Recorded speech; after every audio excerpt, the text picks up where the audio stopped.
Game देखने वालों और गेम खेलने वालों, आप लोगों के लिए आज बहुत बड़ा सबक है ना, वो हम इस वीडियो में रखने जा रहे हैं। बच्चे ने प्यार किया है उस लड़की से जो रो धो के कहती थी मैं तेरी हूँ। फिर अंडरस्टैंडिंग होगी, आपस में मोहब्बत होगी। मतलब कि उसने आपको इतनी ज़्यादा परेशानियां बताई हैं कि आपने कहा चलो मैं इसका कोई सहारा बन जाऊँ। 29 को मुझे कॉल आती है, 29 जून को मैं बहावलपुर अड्डे पे खड़ी हूँ, मुझे यहाँ से आके ले जाओ। वलीमा भी हुआ। उसने कहा कि मेरे वालिद साहब से कि आप हमें 10 लाख दो तो हम आपकी जान छोड़ेंगे। उसने मेरी बहन को गाड़ी के अंदर धक्का दिया है। आपकी बीवी ने? मेरी बीवी ने। आज 2.5 माह हो चुके हैं। हमारी बहन की हमें शक्ल भी दिखाएगी ना, बात करवाई गई है। MYK न्यूज की वीडियोस देखने के लिए हमारा चैनल सब्सक्राइब कीजिए और बेल आइकॉन को क्लिक कीजिए ताकि आप हमारी आने वाली वीडियो से बाखबर रह सके। बिस्मिल्लाहिर्रहमानिर्रहीम, अस्सलाम वालेकुम। आप देख रहे हैं MYK न्यूज़ टीवी। मैं हूं आपका होस्ट आमिर भट्ट। काशान हमारे साथ मौजूद है, एडवोकेट वलीद सिद्दीकी भी मौजूद हैं। गेम देखने वालों और गेम खेलने वालों, आप लोगों के लिए आज बहुत बड़ा सबक है ना, वो हम इस वीडियो में रखने जा रहे हैं। बच्चे ने प्यार किया है, मोहब्बत की है उस लड़की से जो रो धो के कहती थी मैं तेरी हूँ। दुखड़े भी सुनाए हैं गेम के जरिए। ये सारी हकीकत है क्या, और आपने ये गौर करना है और सुनना है कि वीडियोस खेलने वालों के साथ क्या हो रहा है और जो आगे खिलवा रहे हैं उनके साथ क्या होता है। अस्सलाम वालेकुम। वालेकुम सलाम। कशान, मुझे ये बताएं कि पबजी गेम आप कितने अरसे से खेल रहे हैं? 6 साल हो गए हैं खेलते। 6 साल हो गए हैं। क्या उस पर एक्टिविटी थी ऐसी कि पबजी लवर गेम है तो आपने ऐसी गेम डाली है कि आज आपको वकील करवाना पड़ रहा है? हुआ कुछ जिस तरह के आज से 3 साल पहले मेरा एक दोस्त था, उसकी बीवी के साथ एक लड़की खेलती थी। ठीक है। तो उनके ज़रिए मेरी उस लड़की से बातचीत शुरू हुई। ठीक है। बस स्टार्टिंग में तो बस गेम खेलते थे, 3-4 महीने तक बस ऐसे ही बात होती रही नॉर्मल। तो उसके बाद उसने 3-4 महीने बाद अपने बारे में बताना शुरू कर दिया कि उसका नाम क्या है। जैसे उसका नाम माया अली है, डेरा इस्माइल खान की रिहायशी है। ठीक है। और उसके घर वाले उसके साथ कैसे जुल्म करते हैं, उसके माँ बाप उसको कैसे मारते होते हैं, उसके भाई उसको कैसे मारते हैं। तो ऐसे ही फिर अंडरस्टैंडिंग होगी, आपस में मोहब्बत होगी। मतलब कि उसने आपको इतनी ज़्यादा परेशानियां बताई हैं कि आपने कहा चलो मैं इसका कोई सहारा बन जाऊँ। बेचारी किस अजियत में है, किस परेशानी में है, जी तो आपने सहारा बने उसका। जी बिल्कुल। तो उसके बाद उसने इज़हार मोहब्बत किया अच्छा। कि आप इज़हार मोहब्बत कर लिया उसने। तो मुझे भी थोड़ी बहुत पसंद आने लगी थी, वो हमदर्दी भी होगी उसके साथ। ठीक है। जैसे इमोशनल बंदे के साथ अटैचमेंट हो जाती है एक किस्म है। की। तो इसी तरह 3 साल तक चलता रहा। ठीक है। तो इस साल फरवरी के महीने के अंदर मेरे 2 बड़े भाइयों की शादी थी। ठीक है। उसकी शादी मैंने उसको दिखाई वीडियो कॉल के ऊपर। तो शायद उसके दिल में लालच आ गया कि ये बड़ी पार्टी है, ठीक है। जेवर वगैरह देख के, ठीक है। माहौल देख के, रहन सहन देख के। तो उसने 15 दिन बाद ना ये बताना शुरू कर दिया कि उसके घर वाले उसको बेच रहे हैं। उसने अपने बारे में ये बताया था कि मेरी माँ के किरदार अच्छा नहीं है, मेरा बाप अयाश आदमी है, मेरे भाई शराबी हैं, चर्च पीते हैं। तो एकदम इसने जब मुझे इस साल बताया, मैं परेशान भी हो गया काफ़ी। तो मैंने ये बात अपनी वालदा से जिक्र की, अपने वालिद से जिक्र नहीं किया क्योंकि वो हार्ट पेशेंट है। तो उनका मुझे था कि उनको शौक़ ना लग जाए। वालदा से जिक्र किया, मुझे वालदा ने समझाया कि ऐसे हम किसी की लड़की, किसी की बेटी को नहीं लेके आ सकते, वो किसी घर की इज़्ज़त है। 29 को मुझे कॉल आती है, 29 जून को, कि मैं बहावलपुर अड्डे पे खड़ी हूँ, मुझे यहाँ से आके ले जाओ। अच्छा। ये मोमेंट मेरे लिए ज़रा शॉकिंग थी कि वो आई हुई है, घर में किसी को पता नहीं है। खैर मैं उसको पास गया, उधर बस स्टेशन पे गया। फर्स्ट टाइम देखा तो यही था कि रो रही थी वो। समझाने की कोशिश की लेकिन वो नहीं समझना चाह रही। उसने यही कहा कि मैं घर बगैर छोड़ा ही हूँ, मैं वापस जाऊँगी तो मुझे गोली मार देंगे मेरे घर वाले। 2-4 घंटे समझाने के बाद कुछ ना बना तो मैंने कहा चलो घर ही लेके चलते हैं, क्योंकि रात हो रही थी। तो मैं घर लेके गया। मेरे वालिद साहब भी बैंक से वापस आ चुके थे, बैंक में गार्ड है मेरे वालिद साहब। ठीक है। तो मेरी वालदा भी घर में थी, तो इनसे मुलाकात करवाई। तो उनके पाँव पड़ गई कि आप लोग मुझे कबूल कर लें। कि वालिद साहब ने स्टार्टिंग में तो यही कहा कि हम ऐसे नहीं कर सकते, किसी की कैसे इज्जत हो। कबूल कर लें कि अभी ना जान ना पहचान, आते साथ ही पाँव में पड़ी क्योंकि कबूल कर लें। वालिद साहब को तो बिल्कुल ही नहीं पता था ना। घर वालों ने एक्सेप्ट कर लिया उसको? घर वालों ने एक्सेप्ट कर लिया क्योंकि वो रो रही थी, मिन्नत डाल रही थी। मेरे वालिद साहब ने कहा कि तुम्हारे घर वालों को बुला लेते हैं हम लोग, उनके साथ बैठ जाते हैं, रिश्ते की बात कर लेते हैं, प्यार मोहब्बत सब कुछ हो जाए। लेकिन उसने कहा बुलाएंगे, उनका सबसे पहले आके अपनी इज्जत पे उनकी बात आई है, वो आके मुझे सीधा गोली मार देंगे। अच्छा। तो वालिद साहब वगैरह ने कहा चलो ठीक है, हम निकाह करवाते। अगले दिन हमारी कोर्ट मैरिज होगी। तो सब ठीक चल रहा था, वलीमा भी हुआ, उसके बाद फ़ोटोशूट वगैरह सब कुछ ठीक चल रहा था। 1 महीने बाद इसके घर वाले आ जाते हैं मेरे वालिद साहब के पास, हमारे घर नहीं आते। हालांकि लेकिन ना ऑफिस का नंबर तो वगैरह या कोई चीज़ किसी ने बताई डिटेल जी, या फिर वो तो आपने कह रहे हैं ना कुछ ने डिटेल बताई तो वो ऑफिस तक पहुंचे, वरना हमारे घर आते। ठीक है उसे ऑफिस का तो पता, वालिद साहब के ऑफिस का पता था, ठीक है। उसका तो उसको पता था, घर का एड्रेस उसे नहीं पता था। ठीक है। तो नहीं थी, उसको कहाँ से एड्रेस पता होना कि ये मोहल्ला है, ये इलाका है, ये हाउस नंबर है। ठीक है तो वो डायरेक्ट वहाँ वालिद साहब के पास गए। ठीक है फिर उसके बाद हम कोर्ट में चले गए, क्योंकि उन्होंने कहा था कि हमें हमारी बच्ची से मिलवाओ। ठीक है वो जो बंदा आया था रमीज़ अकबर नाम है उसका, अपने साथ एक पुलिस स्टेशन वाले को लेके आया था, हबीबुल्ला गंडापुर को, ठीक है जो वहाँ का तफ्तीशी है डेरा इस्माइल खान का, ठीक है उसको साथ लेकर आया था। ठीक है पहले तो इससे हमने बात की कि तुम मिलना चाहती हो, तुम्हारे से मिलने आए हुए, उन्होंने कहा है हमें बच्ची से मिलवाओ। तो ये रोने लगी मेरे वालिद साहब के सामने ना कि वो लोग ना आप लोगों के सामने मुझे कत्ल कर देंगे, अच्छा वो आपको भी कत्ल कर देंगे, मुझे भी कत्ल कर देंगे, मेरा नाम लिया कि कशान को भी कत्ल कर देंगे, आप लोगों को भी कोई नुकसान पहुंचाएंगे, क्योंकि वहाँ पर ऐसा ही होता है। शादी कितना अर्सा ठीक चली और लड़की कहाँ पे है अभी? आपके साथ ही रह रही है? नहीं मेरे साथ नहीं रह रही, वो जा चुकी है, 3 महीने शादी चली है।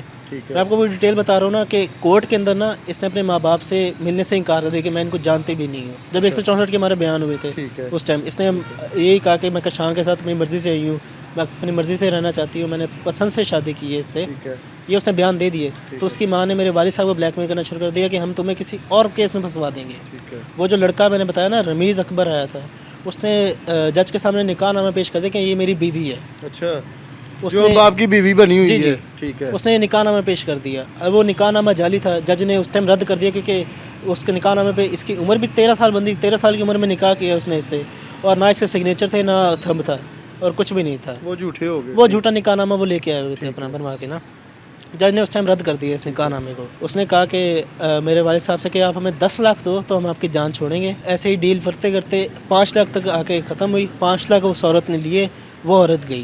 ठीक है फिर हम इसको ये भी कहते थे कि तुम लड़की की माँ लड़की की माँ ने, ठीक है फिर हम इसको ये भी कहते थे कि तुम्हारी माँ है, तुम्हारे घर वाले हैं, तुमसे बात करना चाहते हैं, तुम उससे बात करें, तुम बात कर सकते हो, हमारी तरफ से पूरी इजाज़त है तुम्हें। फिर ये मैं कहती थी, हमारे एतमाद इसने इतना जमाया कि मेरे लोग मेरे पैसे मुझे बेच के मेरे पैसे खा गए हैं, मैं उनसे किस मुंह से बात करूं। ठीक है फिर भी यकीन दहानी आपको वही करवा रही वही। कि मैं तेरी हूँ?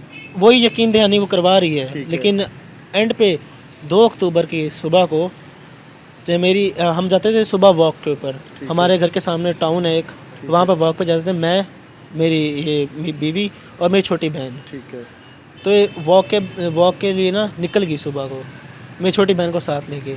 अब हमारे घर के सामने जो कोठी है ना, वहाँ पे एक कैमरा लगा हुआ है, उस कैमरे के अंदर ये कैप्चर हुआ कि चौक पे गाड़ी खड़ी हुई है, ये दोनों जा रही हैं, इसने मेरी बहन को गाड़ी के अंदर धक्का दिया है, आपकी बीवी ने मेरी बीवी ने ज़बरदस्ती धक्का दिया है, दरवाज़ा बंद किया है, गाड़ी में बैठी है और चली गई है। ठीक है तो अभी कहाँ पे आपकी सिस्टर? अभी वो है डेरा इस्माइल खान की तहसील पुरवा के अंदर।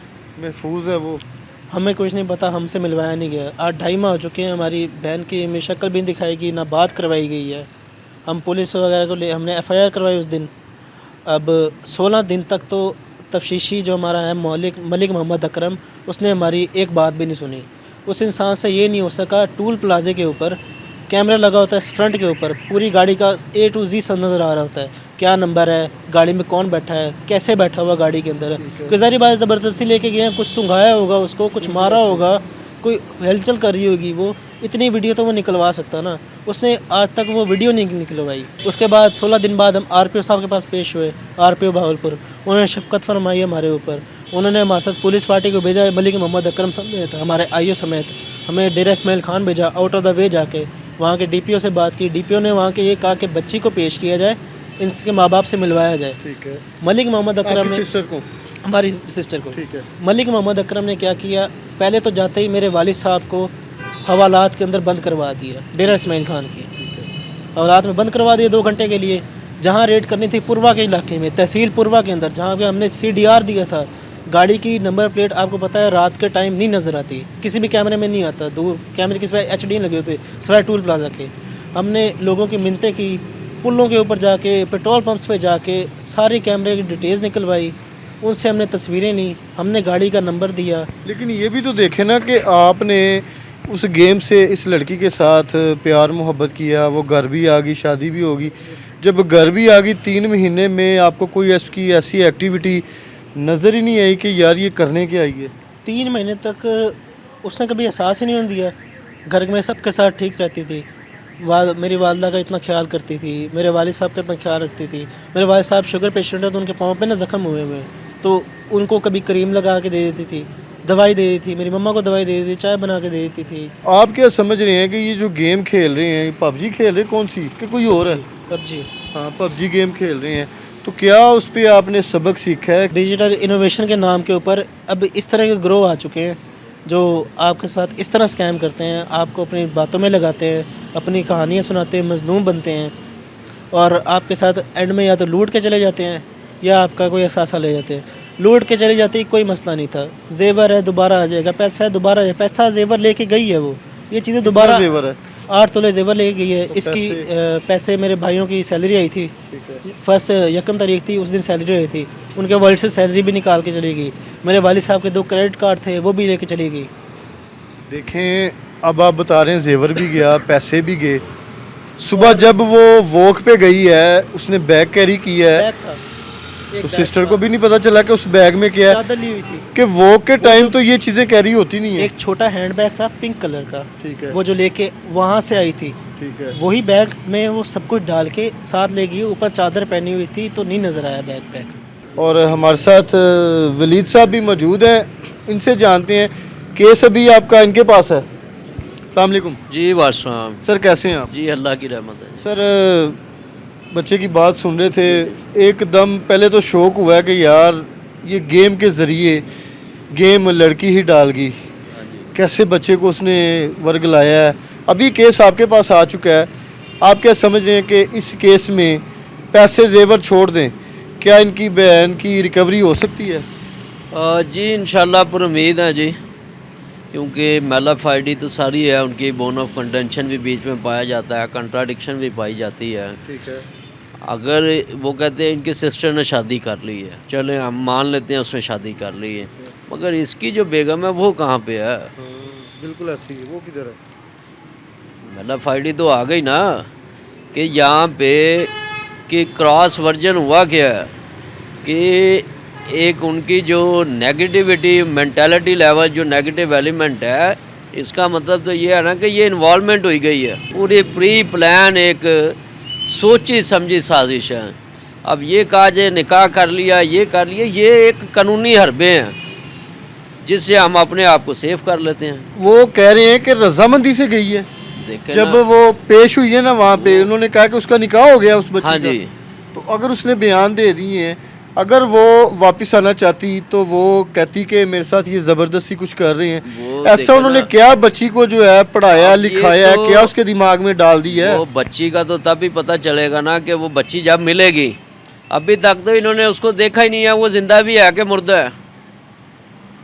जिनके वालिद साहब यानी कि पुलिस अफसरान के साथ गए हैं, तो उनको जेल में डाल दिया गया, इनके वालिद को उल्टा डाल वालिद दिया। को जेल में डाल दिया गया, और उनको कहा गया कि हम तुम्हें मार देंगे, अगर तो तुमने बच्ची देखनी है तो तुम वापस नहीं जाओगे। ऐसे ही है। तो वो गरीब आदमी, मजलूम आदमी, आप अभी देखेंगे कि उनके क्या सूरत हाल हैं। इनकी जो FIR हुई है उसके ऊपर जो ज़ाब्ता फौजदारी के तहत जो है पिनल कोड जो है उस पे लगा है 365 भी अगवा बराए तवान। बिल्कुल। अब कानून वही है, अब प्रपोजिशन चेंज है।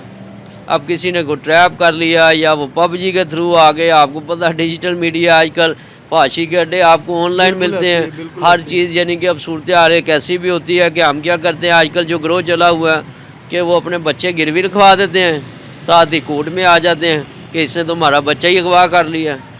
यानी कि सब ये पैसे लूटने के एक हरबे हैं सारे मामला। इंशाल्लाह उम्मीद है कि 19 तारीख को इनका हाई कोर्ट में रिट लगी हुई है 491 CRPC के तहत।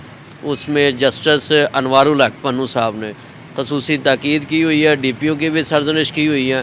उम्मीद है कि इंशाल्लाह इनकी बयान वहाँ पे हाई कोर्ट में पेश की जाएगी। चलें जी, अल्लाह ताला आसानियाँ करे इनके लिए भी, और वलीद साहब भी कोशिश कर रहे हैं, और ख़ास करके बच्चियों पे जो है ना तवज्जो ज़रूर होनी चाहिए ताकि मज़ीद किसी के घर पे ऐसी आंच ना आए। कमेंट सेक्शन में अपनी कीमती राय से में ज़रूर आगाह कीजिएगा। इसी के साथ अपने होस्ट आमिर भट्ट को इजाज़त दें। अल्लाह हाफिज़।